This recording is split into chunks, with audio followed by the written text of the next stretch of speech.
Merci, c'est un honneur pour moi d'être là aujourd'hui. Je n'ai jamais cru qu'un jour je serais là devant vous aujourd'hui. L'an dernier, Alibaba est entré en bourse. Ça a été plutôt spectaculaire. Et les gens m'ont dit que je suis un génie pour avoir bâti un empire de cette taille. Mais à vrai dire, avant cette entrée, beaucoup de gens ont dit que notre business model n'était pas terrible. Ils ont un problème ici et là, et le fondateur craint. Ok, ils ont raison, je suis un produit 100% made in China. J'ai appris l'anglais moi-même. Et j'ai essayé d'apprendre au programme tout seul. À programmer tout seul. Et jusqu'à aujourd'hui, je ne sais toujours pas le faire. Mais ça n'a pas d'importance. Comme toi, j'avais des choses que je voulais accomplir. On s'inquiète tous aussi pour notre avenir. Mon père n'était pas riche. Comme je l'ai déjà dit, j'ai échoué 3 fois à l'université. Et j'ai ainsi décidé d'entrer dans une école pour devenir professeur.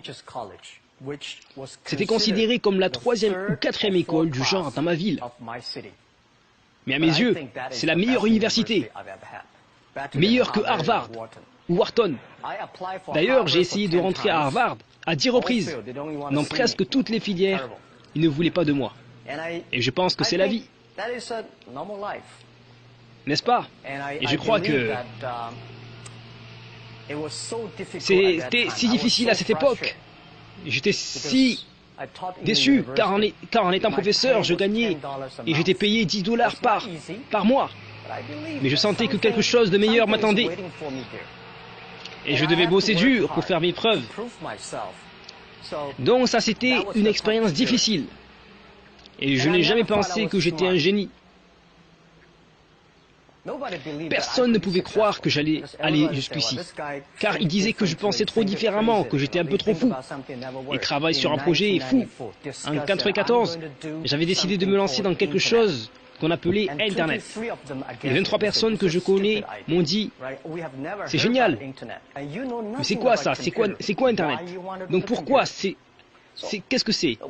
Mais je n'étais pas de leur avis, je leur ai dit « Moi j'y crois, j'ai vu comment cette industrie se développait, je me suis dit que ça risque d'être énorme. » Mais je n'imaginais pas que ça deviendrait la révolution qu'il est aujourd'hui. Sérieux, on dit de moi que je suis un génie ou un visionnaire, et que depuis 1994 j'avais une vision. Mais ce n'est pas vrai. Je cherchais juste du travail. Vu que je ne trouvais pas un meilleur job, j'ai décidé de m'en faire un. Donc voilà pour la petite histoire. Et après 16 années, on a aujourd'hui le groupe Alibaba. On a le groupe Taobao et Alipay.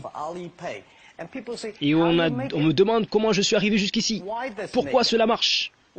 Pourquoi d'autres peinent à trouver des opportunités et toi non? Et je pense que les gens n'ont pas changé de nos jours. Jacques, où trouver des opportunités?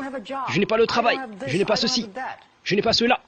Je me souviens, il y a 20 ans de cela, je détestais Bill Gates, car je me disais qu'il avait saisi toutes les opportunités. Ce sont des génies, Larry Page, Bill Gates et tous ceux qui réussissent. Ils réussissaient fort bien, mais pourquoi je n'avais pas cette chance? Le genre de questions que beaucoup se posent aujourd'hui. Et plus tard, j'ai remis de l'ordre dans mes idées. Et finalement, j'ai fini par réussir. Et j'ai la chance de connaître des gens célèbres. Bill Gates, Warren Buffett, Jack Welch, Larry Page, Mark Zuckerberg. Je les connais tous. Et voici ce que j'aimerais te partager. La différence entre ces gars et tous les autres, c'est qu'ils sont tous toujours optimistes par rapport à l'avenir. Ils ne se plaignent jamais. Ils essayent sans relâche de régler les problèmes d'un plus grand nombre. Et je pense que c'est là que se cachent les opportunités. Là où il y a des gens qui se plaignent de quelque chose, là sont les opportunités. Quand tu vois des gens se plaindre dans quelque chose, si je leur trouve la solution, c'est comme ça qu'on trouve les opportunités. C'est ce que j'ai fait avec Alibaba. En 94-95, beaucoup de gens en Chine cherchaient un moyen de vendre leurs produits à l'international. Mais aucune solution n'existait. Les grandes boîtes avaient les moyens d'aller faire connaître leurs produits dans les salons à l'étranger. Mais les petites boîtes n'avaient pas de moyens. Donc elles ne faisaient que se plaindre. On va aller où? Mais on ne leur donnait pas le visa. Elles n'avaient pas le budget ni le bras. Donc je me suis dit que l'Internet pouvait être la solution pour ces boîtes. Mais personne ne voulait croire à mon plan. Pourquoi l'Internet était la solution? Si tout le monde croit en quelque chose ou se jette dessus, n'y va pas. Ça veut dire que ce n'est pas ton opportunité. Parce que si tout le monde l'a vu, pourquoi tu crois que cette opportunité t'appartient? Si les gens ne sont pas d'accord avec ton idée, et que toi aussi, réfléchis-y attentivement. Et constitue-toi une équipe de personnes qui y croient. Veille à ce que les gars de ton équipe croient aussi que c'est possible. Que des investisseurs y croient ou pas, que tes amis y croient ou pas, que tes parents y croient ou pas, ce n'est pas ça qui compte. Ce qui compte, c'est que toi et toute ton équipe y croient. Et bosser sur ce projet, jour et nuit. C'est comme ça qu'on va arriver. Après 10 ans avec moi, mes investisseurs ne savent toujours pas ce que je fais. Les gens me disent, Jack, tu as de très grands investisseurs avec toi. C'est vrai, car ils croient que Jack Ma peut faire de grandes choses. Mais comment on va y arriver? Ils ne savent peut-être pas. Mais c'est à nous de le savoir. Je te confie un truc. Les 3 premières années de notre business, on n'a même pas fait $1 de chiffre d'affaires.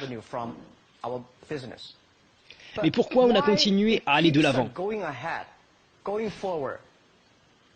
C'est parce que je recevais chaque jour des tonnes de mails de remerciements de la part de nos utilisateurs. Ils disaient, votre outil est génial. S'il vous plaît, continuez de le faire. Vous ne gagnez certes pas d'argent, mais ça nous aide vraiment. Si vous continuez ainsi, un jour vous réussirez. Et je crois en cette philosophie de vie. Et j'aimerais que toi, qui m'écoutes, tu saches qu'on vit la meilleure période de ce siècle. La première révolution technologique a été les machines à vapeur au Royaume-Uni. Elle a connu son pic après 50 ans. La seconde révolution technologique a été la révolution énergétique, l'électricité. Elle a connu son pic aussi après 50 ans. L'Internet n'a qu'une vingtaine d'années. Les 30 prochaines années sont des années en or pour nous, pour tous les jeunes. T'as la chance, tu es encore dans la vingtaine. Les 30 prochaines années sont déjà en or. Ce que je veux te dire, c'est que le meilleur atout que tu as, c'est que tu es encore jeune. Refuse de rejoindre le club de ceux qui se plaignent. Laisse ça à ceux à qui ça fait plaisir. Car ceux qui se plaignent vont manquer ces années en or. Laisse aussi les « oh, je n'ai pas ici, je n'ai pas cela ». Utilise plutôt ton énergie pour réfléchir à d'autres alternatives. Utilise ton cerveau pour penser par toi-même. Une dernière chose. En apprenant l'anglais, j'ai compris l'importance de penser par moi-même et par soi-même. Plus jeune, j'allais au lac Westlake de Hangzhou. À côté, il y a des hôtels et plein de touristes viennent séjourner là-bas. Et j'y allais chaque matin à 5 heures du matin pour pratiquer mon anglais avec les touristes. Dès qu'un étranger vient, je l'aborde en anglais. Je ne savais pas à l'époque ce qui m'attendait, mais j'ai réalisé que tout ce que les touristes me disaient sur le monde était contraire à ce que mes parents, mes professeurs et les journaux locaux me disaient. Depuis ce jour, j'ai décidé de passer au crible tout ce qu'on m'apprend. Attends, c'est vraiment ça? Est-ce que c'est plutôt une alternative? Est-ce vrai? Je n'ai pas d'autre alternative pour changer? Repense à ce que je viens de te dire. Et quand tu as réfléchi par toi-même, agis. Beaucoup de jeunes qui ont des idées fantastiques chaque soir, mais le lendemain matin, ils retournent à leur vie habituelle. Ose, fais un premier pas. Pour toi qui m'écoutes, demain c'est la chance d'un nouveau départ. Et crois en ceci, c'est mon dernier conseil que je te donne. Tu vas devoir bosser sans relâche. Soit tu bosses pour d'autres ou tu bosses pour toi. Et j'ai décidé de bosser pour moi, ce qui veut dire bosser pour la société. Si tu veux bosser pour toi, pense à régler les problèmes des autres. C'est la mentalité à avoir dans cette nouvelle ère. Veille à venir en aide à la société. Car c'est seulement quand tu aides d'autres à réussir et à être heureux que la réussite et le bonheur viennent à toi.